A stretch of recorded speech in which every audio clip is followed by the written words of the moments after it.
Hi everyone, thanks for joining us today. It does sound sophisticated. Sophisticated, yeah. With the ACE community for 3 years now. Actually outlined everything. Something that we find in the society. First, talk about the problems that you're trying to solve. Hi everyone, thanks for joining us today. We are here with another episode of Deep Random Talks. I'm talking with my good friend Moien again about his story of going from academia to investment world.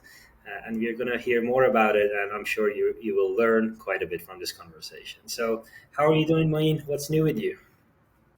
Awesome. Yeah, it's a Sunday morning. We're having a sunny day in Toronto. I'm anticipating the fall. Everything is going smoothly and great. And thanks for having me. It's great to be part of the Deep Random Talks and talk about deep tech investments. Definitely. What are you drinking this morning? I'm drinking pomegranate juice. It's filled with antioxidants. It is supposed to scavenge all the free radicals in your body. So very healthy. I don't juice my own pomegranate juice. I buy it off the shelf. Yeah, it's an organic one. Right on. So is that your go-to juice, or do you drink different things? That is my go-to juice, but it's not my go-to drink. My go-to drink is coffee. Coffee, okay. Which you said you make it with a machine with a button, or which I make from the pre-capsuled coffee. Okay. Not naming any names, but yes. Definitely. So you said it had, like, pomegranate juice has what in it? Lots of antioxidants. It's good for you. It scavenges all the free radicals. It just cleans. It's not a scientific way of saying that something cleanses, because water is the only cleanser, but Yeah, for sure. What about yourself? What are you drinking? I'm drinking my good old cold brew peppermint tea this time. Nice.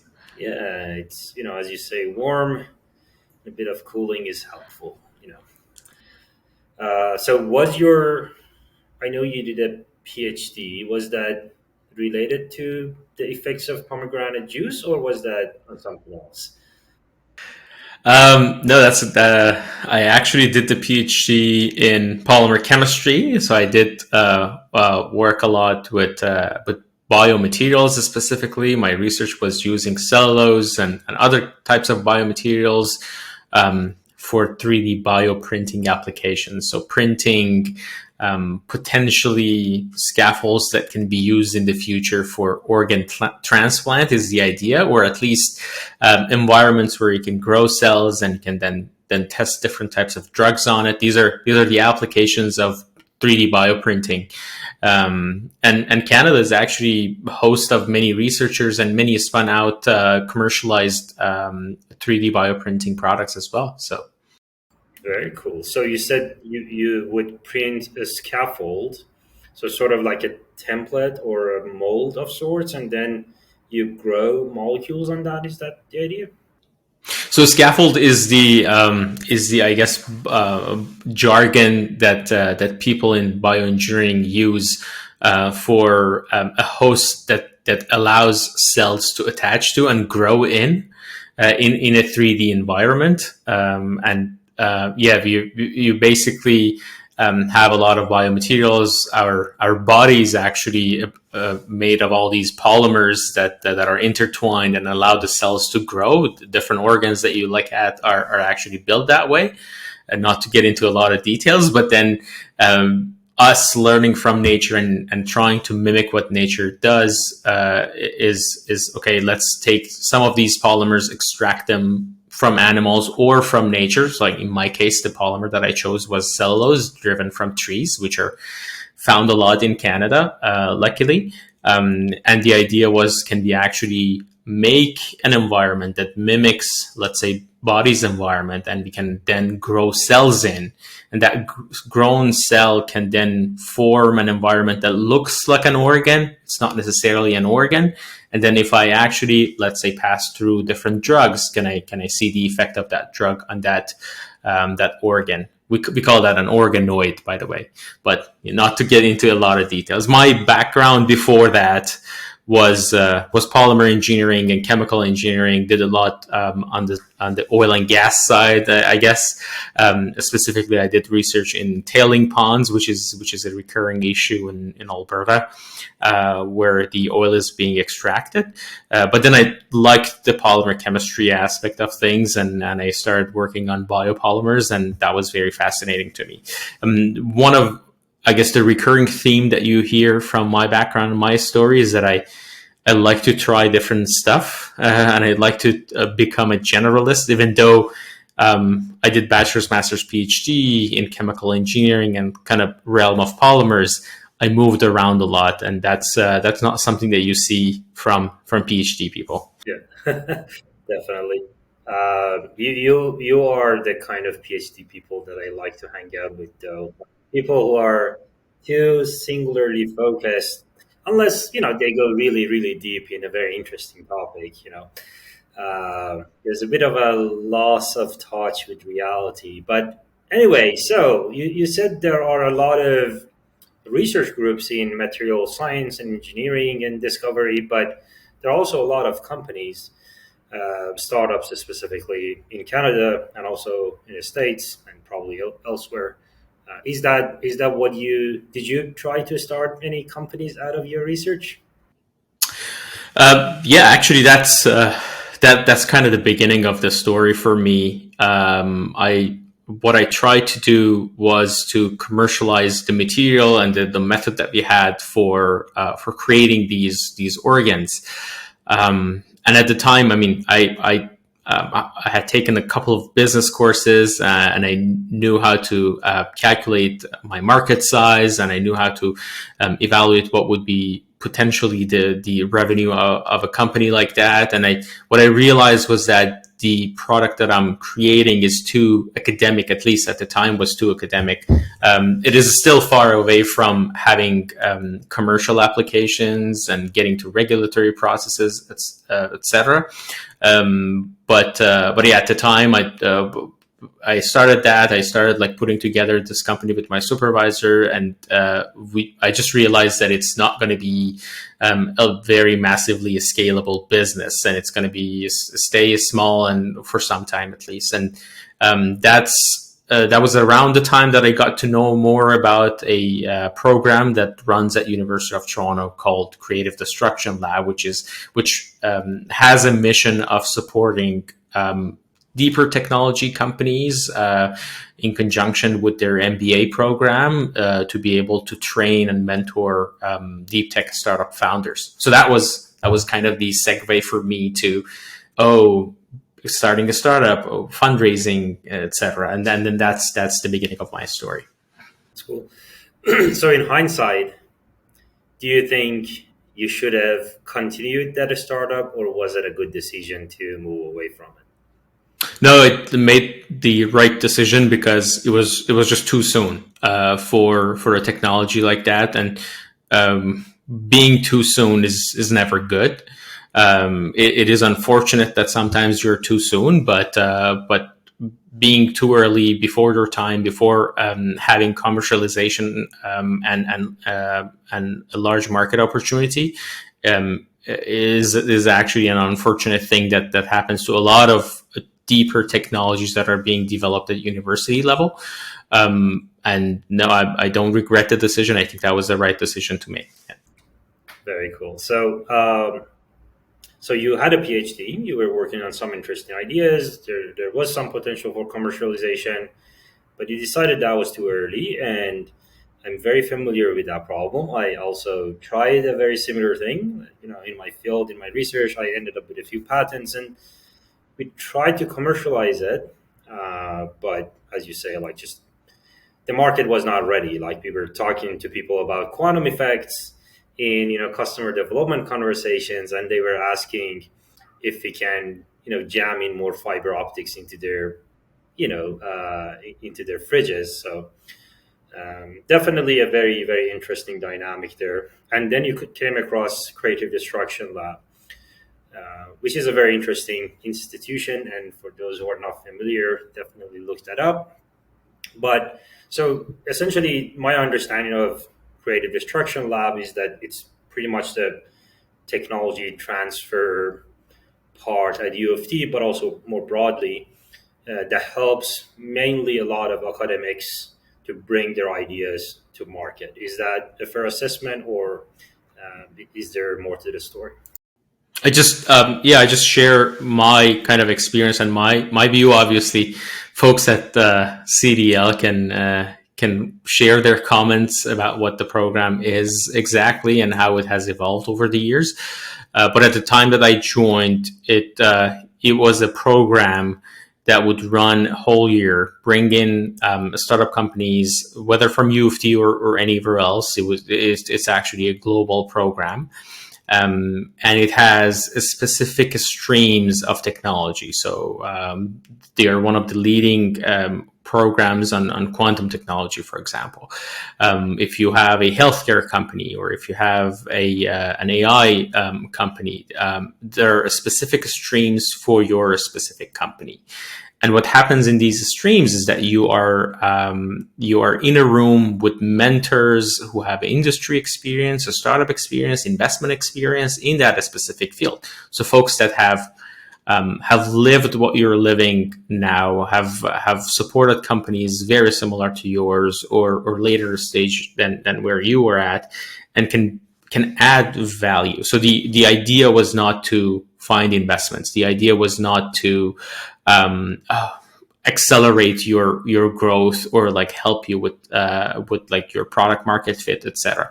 The idea was to match you with mentors, allow mentors to understand your company, allow a mentor to share your story with other mentors, and then you have 1 or 2 months with these mentors. These mentors would set goals for you that they think would allow you to reach to the next stage of development. And then with their support and with their guidance, you go on your own and you work on those goals, and then you come back and present to the people and to the mentors where you are. And I think that sort of development, that sort of program, with the caliber of the mentors that the program had, was very useful for a lot of startups. It would either accelerate your success or your demise. So you would really quickly understand whether it's set up for failure or it's actually set up for success. And I mean, not always every mentor or every human being is right about their decision or their judgment. We're all human, and we might think that a startup is a failure, but they succeed and become $1 billion company. But overall, the idea was that they could use an aggregate intellect of the mentors that are sitting in a room. It was not just one mentor or one person that would judge, but like a group of mentors. So that was fascinating for me, because what I saw as a researcher and stepping into a lot of professors' room, I realized that they have walls that are covered from bottom to the top with their patents. And I realized that those patents are sitting there and not, I don't want to say none of them, but like not a lot of them were translated into something that can be used in the society, even though they were utilizing taxpayers' money, even though the fundamental research was supposed to solve a problem. Once it reached to a publication stage or a patent, then they couldn't see the light of day and be utilized somewhere to solve an actual problem. So why do you think they are patenting their work if they don't want to mobilize it? Like, what's the motivation there? What's stopping them? I think patenting and receiving the support to be able to patent the research is actually a very positive step towards that commercialization. So University of Toronto does a very good job with their tech transfer office, helping professors, connecting them with patent agents and patent lawyers to be able to patent their research. So at least the IP that is being generated by taxpayers' money in Canada is being protected, which is a very positive step. But then we have to also find a way that, okay, what happens after that IP, and obviously it is very important to patent all of these IPs just to be able to protect them, because it's taxpayers' money. It has been developed, and now we can protect it.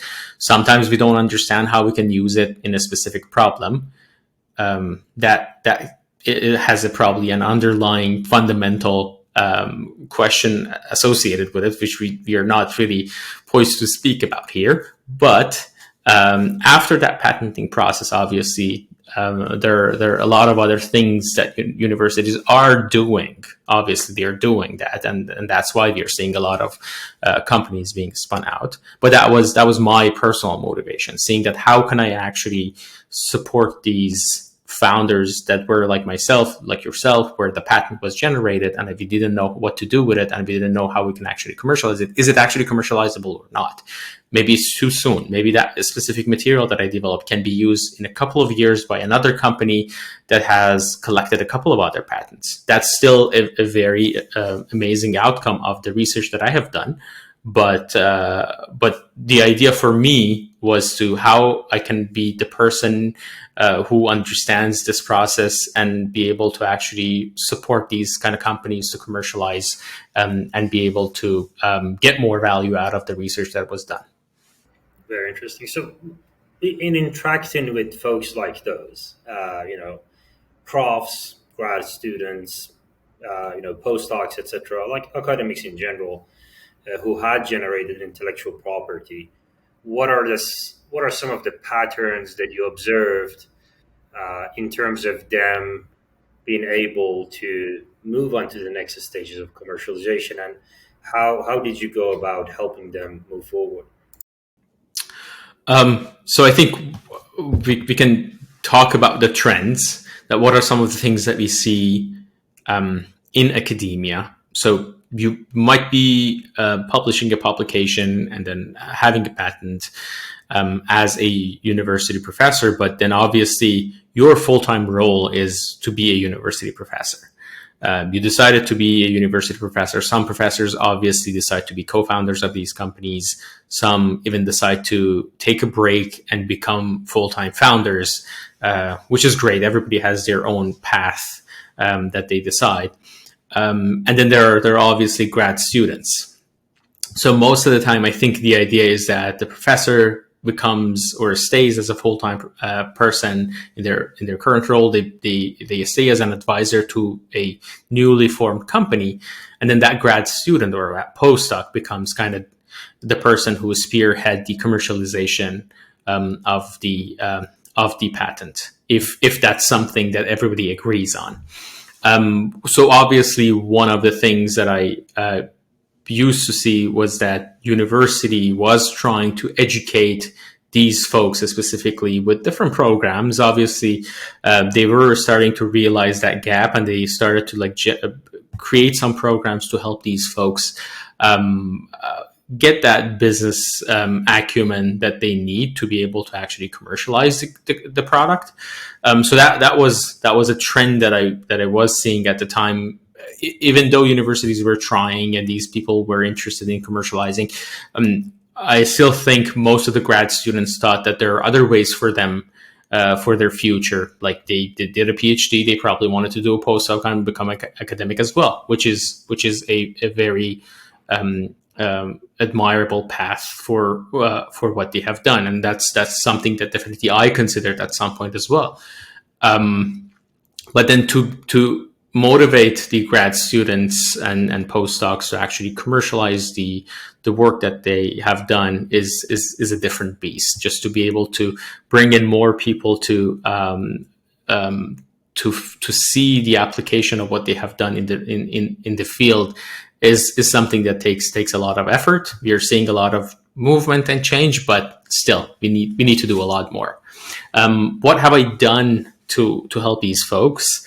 I guess in my own capacity, my first step was to join Creative Destruction Lab. My first step was to be the person that can understand the technology and translate it for finance folks, investment folks who don't have that technology or that technical expertise in a way that is convertible, I guess, to financial terms and to gross terms. And that's definitely a theme that we see in deep tech founders. The deep tech founder is very attached to the technology. They are good engineers, good scientists. They have been good engineers and good scientists for at least 10 years.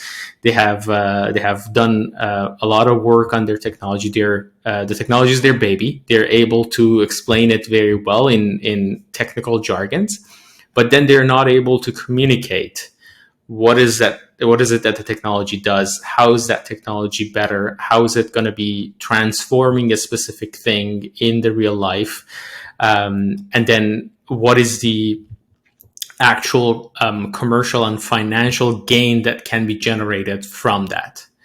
And that also reminds me of a story that you were telling me at some point, where you in your own story, you were thinking that the community that you're taking, one path that you can take is probably a non-for-profit path. And then you realize that no, everything can have a gain and can have a financial meaning. And that way, everything is more meaningful. And it would be interesting to also hear from your story as well. Yeah, I mean, what you're describing is very interesting. A lot of the PhDs that I know and interacted with, um, they fall into two categories, I think, but ultimately a lot of them gravitate towards, I've been focused too much on one topic for my PhD and probably postdocs and whatever. And at this point, I want a more comfortable, a steady life. But a lot of us have the bug that is like, we cannot sit steady and, still, and we need to do something. So what you're talking about is definitely interesting. But then how to scratch that itch is very different for different people. Like a lot of people, start building, side projects outside of the work. It could be education, it could be some interesting projects, etc. And for me, it was building the community that, eventually sort of was the birthplace of the company, Aggregate Intellect. And yeah, one of the very, very first questions that I had to think about was, is the thing that I'm imagining building, something that has potential to be a business even, like I did not have the vocabulary, the structure, the mindset to think about anything really in terms of business. So to some extent, even in hindsight, thinking about it as a non-for-profit was a way for me to try to escape something that I was uncomfortable with. And I do hear that from, like, sometimes I do these, short career coaching conversations, completely ad hoc. People book me on LinkedIn, and a lot of people say something very similar to how I felt at the time. That is, I have this idea, I'm very passionate about it, I think it can make a difference in the world, but I don't know how to make money from it. Therefore, I'm thinking about registering this as a non-for-profit. So that, the interesting thing about what you said was that we are very deep in the technology to the point that we have generated ideas that are groundbreaking. Nobody else has thought about it, to the point that we can register this as a patent and say, this is our idea, respected, etc. But then, and we have that growth mindset in terms of the technology, but in terms of the business side, oftentimes we don't even have the vocabulary to talk about it. We don't even have the mechanics of the mindset to think about it. So things like CDL and, the work that you've been doing is very interesting, because it is essentially helping, nudging people to think about that side as well. Yeah, absolutely. And yeah, it's very important. And I guess something that we find in the society as a taboo is money. Like talking about money, thinking about making money, has been associated with, I guess, negative things. And I was reading this book called How to Be a Badass in Making Money, and this is basically the theme of the book, that we think that money is taboo, and talking about it and being able to generate it and thinking in terms of money is bad. But the reality is that if you can actually translate it into generating wealth, it can generate more value for more people, and it can make many folks' life much easier and much more enjoyable. And if as a founder you can actually do that, that's amazing. So why not think in those terms?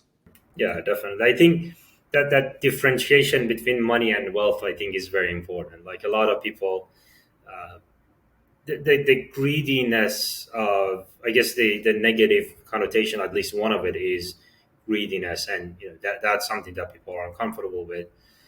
Um, but yeah, definitely, wealth is a much more interesting topic. Like, it could be personal wealth, but in a lot of cases, especially what founders do, is that they create wealth for a lot of other people, and in general increase the quality of life for many people, etc. So, and I don't think, nothing wrong with doing non-for-profit, but most of the drastic changes in the world happen because somebody was trying to gain some profit from some activity, right? So it's a bit of a cynical view, I think, but I feel like that's really the case. Like a lot of major projects in the world was because somebody was trying to acquire some sort of wealth, money, profit of sorts. But the one of the things that you said was interesting, that you wanted to help the academics, but you ended up moving on from creative destruction lab into the investment world.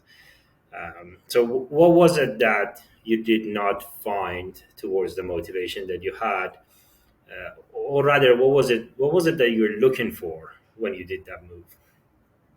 Yeah, so I think the first thing for us at the I guess Creative Destruction Lab was at the time that I felt that we don't have a skin in the game. So we would find companies, we would try to support them, they would go on with their development, and we would also track how they have grown over time, which could clearly show the impact of organization like that. And I mean, it's their growth makes it very easy to see how impactful what they're doing is.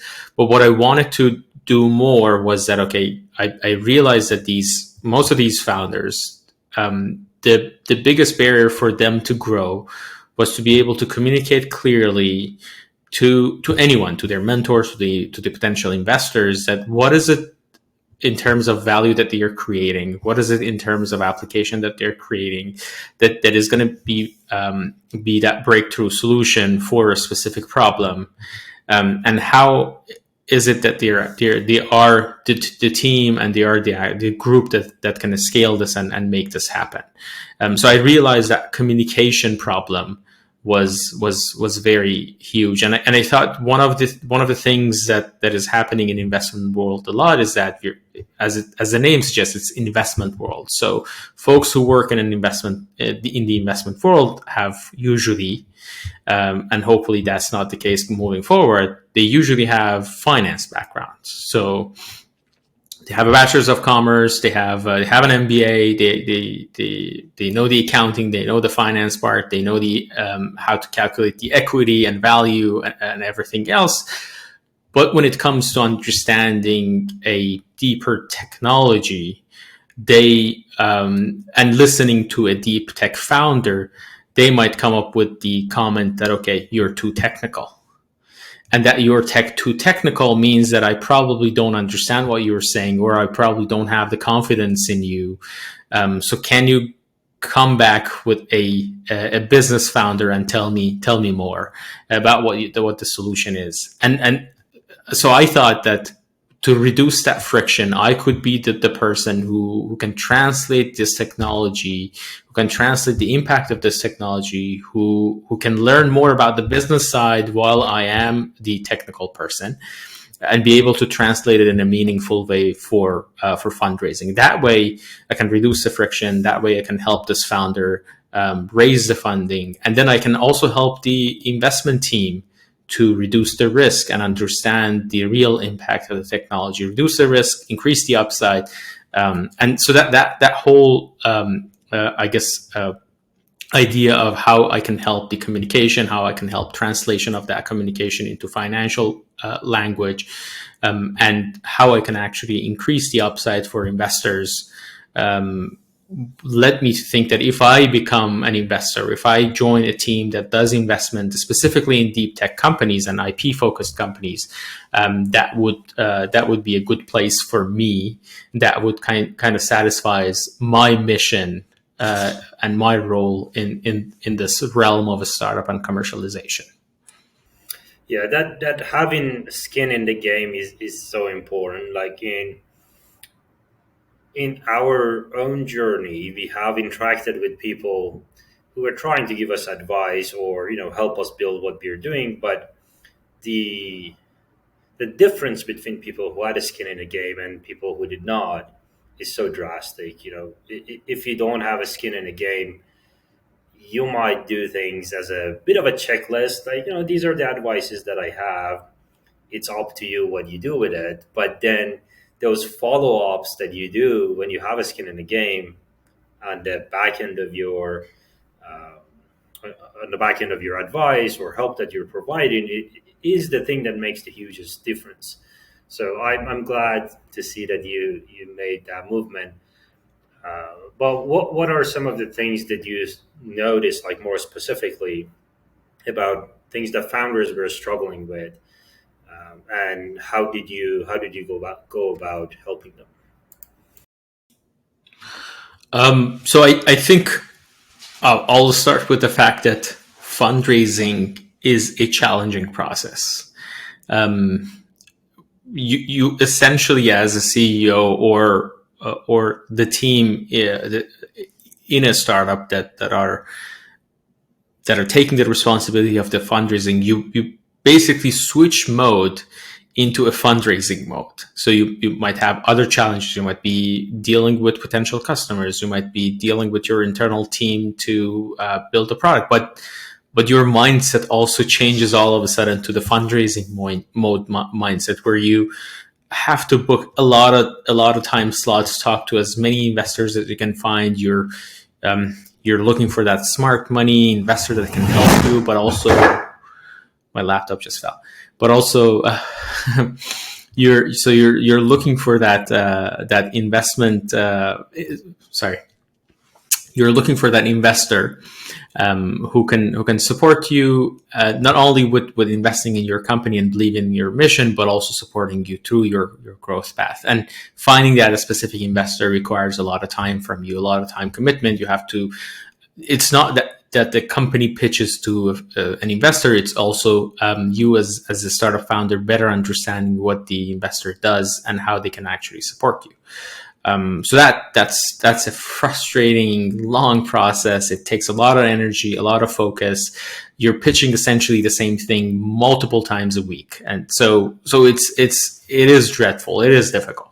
That's the first message that I want to deliver across. That I know founders are doing this for months. Hopefully not more than 12 months and a year, but it takes a long time. And every 12 to 18 months, you go back to that fundraising mode to go to your next stage. So it is a continuous struggle that you have to take on as a founder.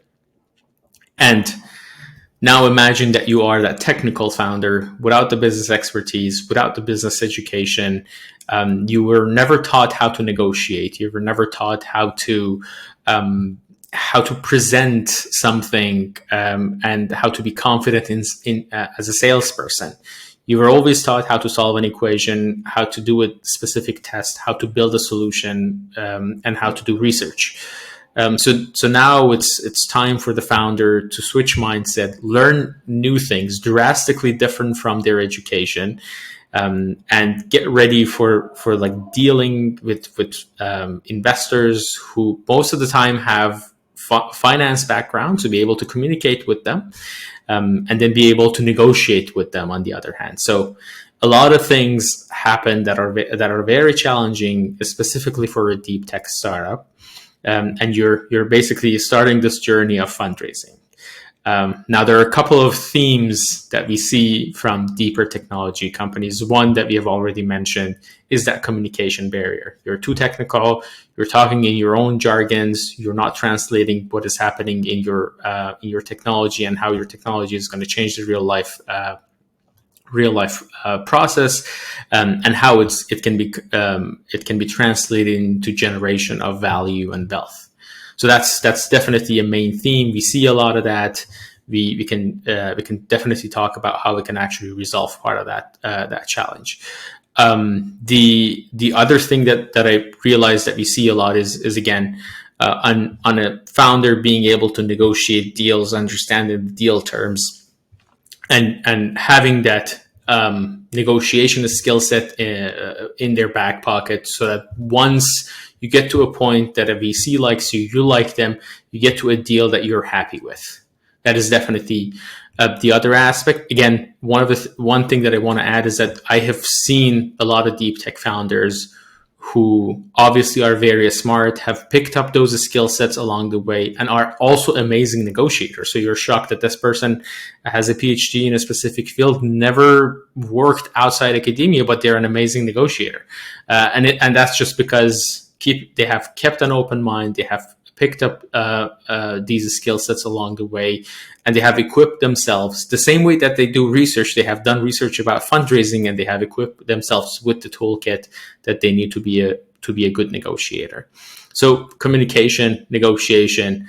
But then the third thing that is a challenge for these deep tech founders, and it's a recurring kind of theme that I hear from them. Not the fact that not something that I see that they do that can be improved, but it's the fact that there are not a lot of funds that understand them and are eager to invest in their technology. There are not a lot of funds that are equipped with skill sets or tools to be able to support these founders, and that's definitely a theme, not just in Canada, but also everywhere else. That we're making that transition from, again, I used this in our previous episode, the shallow tech. We're making that transition from shallow tech. We're realizing that deep tech is very important for clean tech applications, for quantum applications, for AI applications. These founders are very valuable. They have left their academic mindset, adopting a new mindset, and trying to create a solution that is solving a real world problem. But the VCs are now lagging. Not a lot of them are moving. Not a lot of them are learning how to adapt and support these companies. So these are definitely the three themes that I see. Two of them on the startup side, one of them on the VC side. Yeah. So yeah, definitely, in my experience as well, that skill set of telling a story and then finding the right investors who understand my story was definitely a big part of our transformation over the past few years.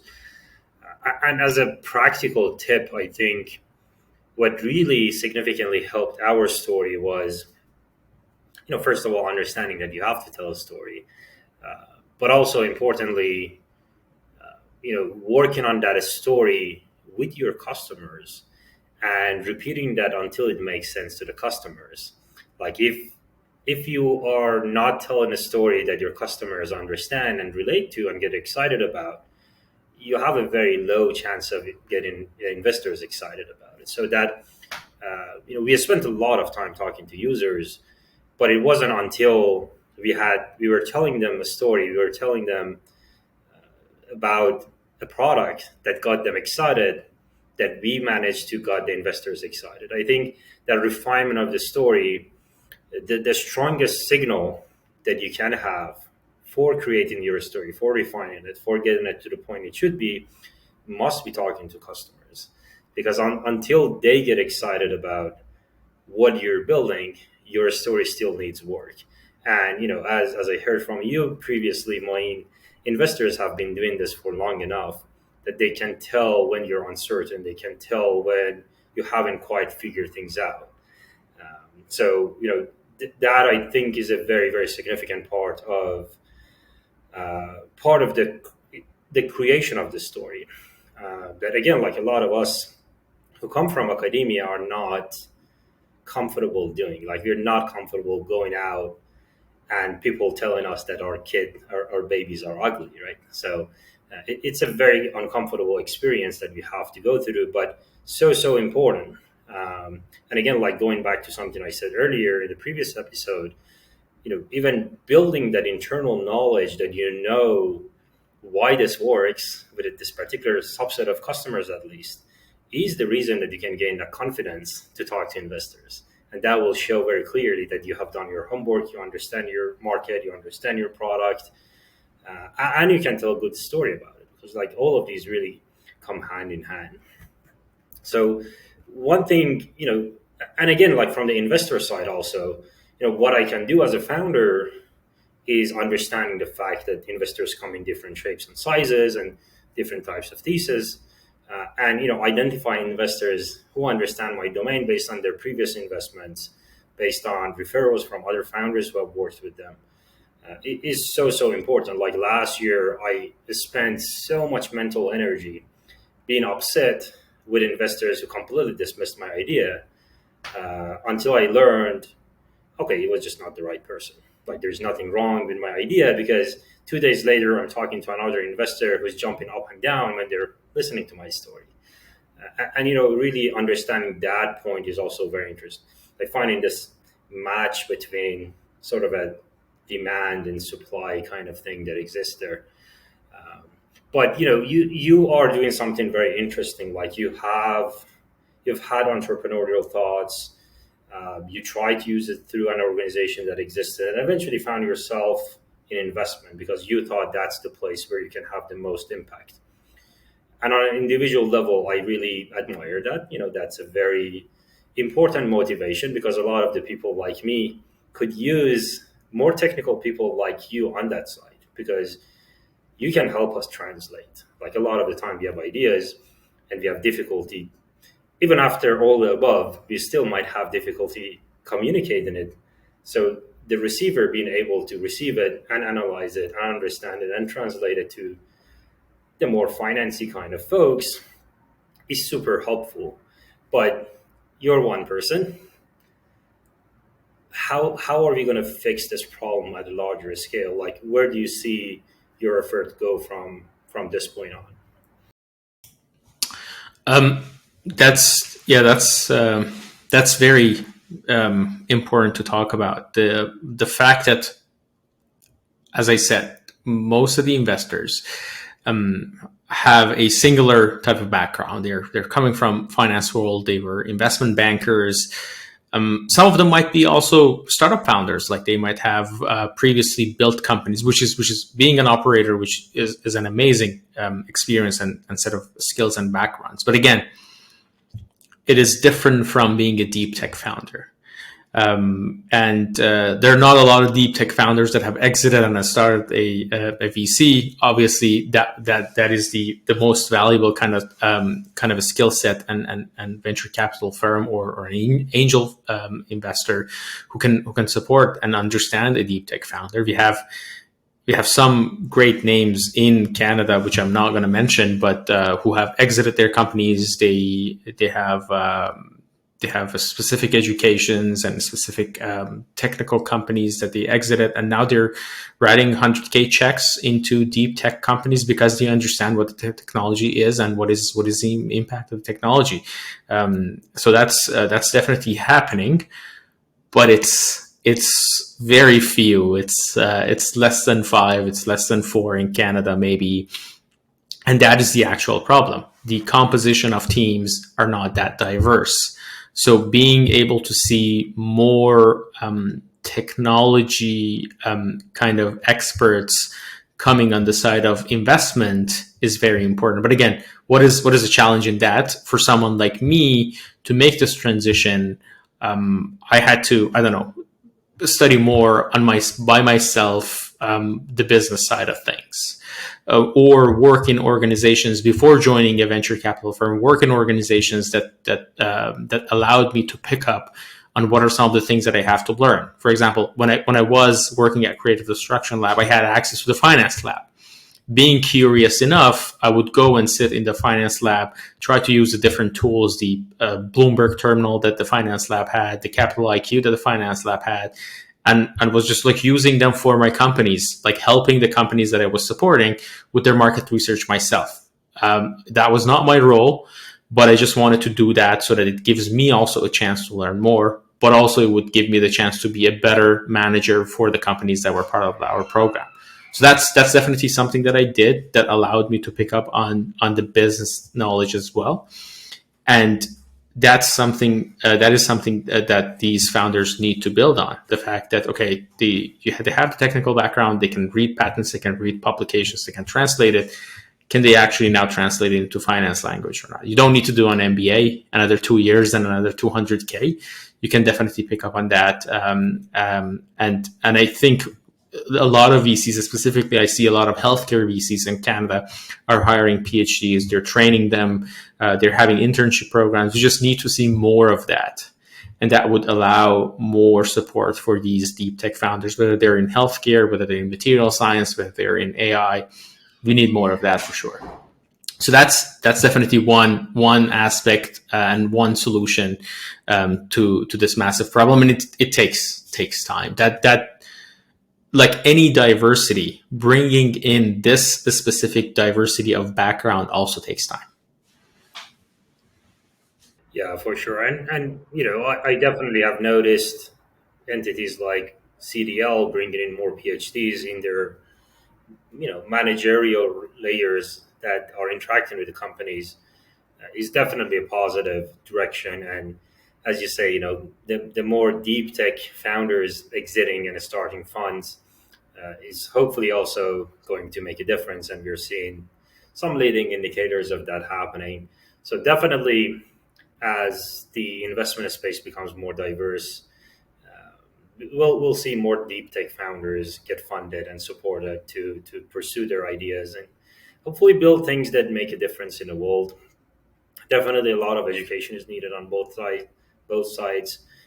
I think in general, we touched on a few different things, but in general, creating ecosystems where founders can interact with other founders, can interact with folks like yourself who have experienced all sides of it, interact with people who are doing it, or they've been doing it for a few years, they're a few years ahead of you.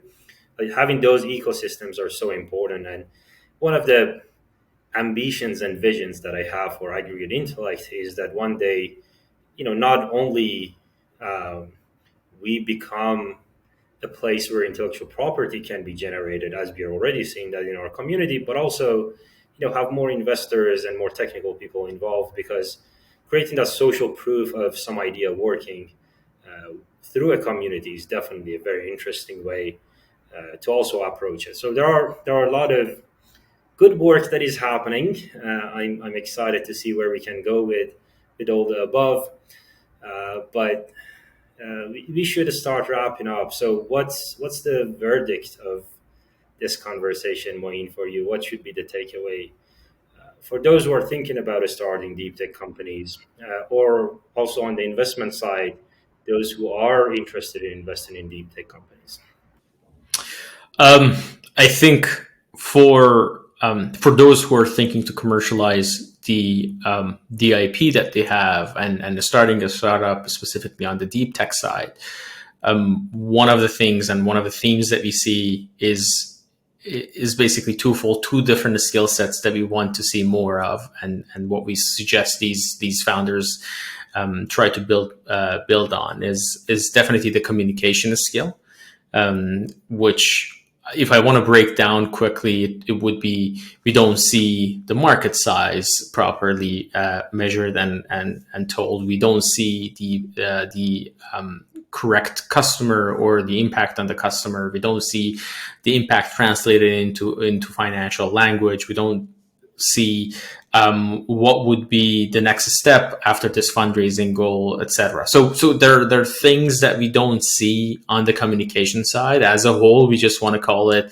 telling your story your story is unique, and being able to tell your story in a way that someone sitting on the other side understands the impact, understands the value, and understands that you are the right team to be supported.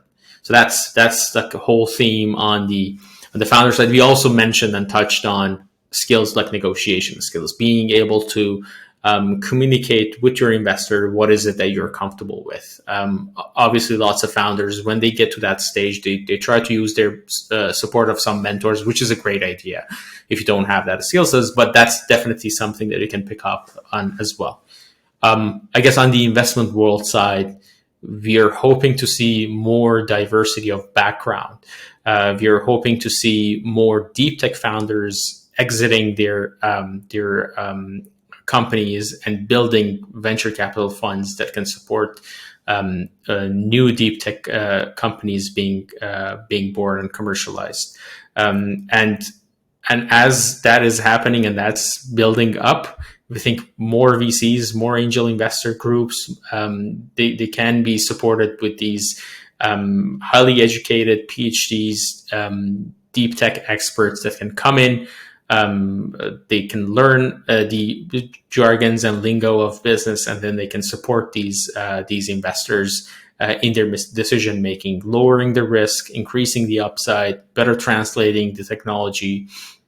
And that's what we hope to see more, so that these deep tech founders are supported better.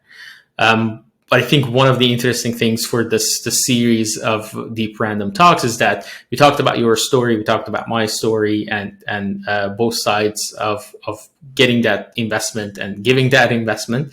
But we also want to touch on other people who have done this before. So someone else who was raised funding in Canada, US, or somewhere else. And I think just being able to share those stories with other founders would be very valuable.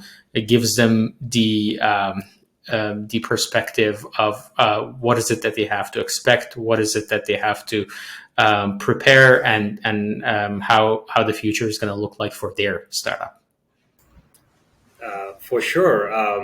I'm very excited for the episodes that are coming up where we will be talking to a lot of people who have done this before. And I think, one of the things that I experienced personally, and you also brought up when we were coordinating for this episode, is that every founder's story is unique to them. So there is no one way to raise money and fund your company and project. We have spent a lot of time talking about rigor, but that doesn't mean rigidity. So there are so many different ways that you can raise money and combine different components to essentially get your company to where it needs to be. So there's definitely, a lot of flexibility of how you can think about it and how you can be creative to make it work. The famous example being Airbnb founders selling, cereal boxes, right? When they were funding their company. So if you want to make it work, there are ways to make it work. But importantly, you have to follow rigor. So with that flexibility, does not necessarily mean that you can just be a sloppy and haphazard, like probably I was when I started because I didn't know better. But, following rigor, but also keeping your mind open that there are many ways to get there, I think is the right combination of ideas. And for the investor side, I think I always wish investors didn't stereotype as much as they do, because a lot of the time I feel like I'm talking to people who don't even give me the benefit of the doubt that I'm somebody who's capable of learning the business side. So writing me off the bat is never constructive. I understand that they talk to a lot of founders. They have to make decisions very fast on the spot based on superficial information. But, as Moien pointed out, a lot of investors miss very good investment opportunities because of that bias. So, definitely it has to be a coming together from both sides. Investors trying to educate themselves about the technology, stay open-minded about non-traditional ways that founders come in these days, but also from the founders' side to educate themselves about the rigor that a successful business will need. So I'm excited for all of the episodes that are coming up, Moien.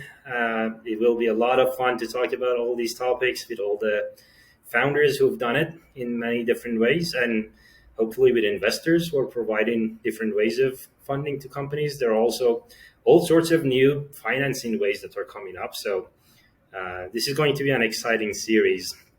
Thank you so much for being with me today.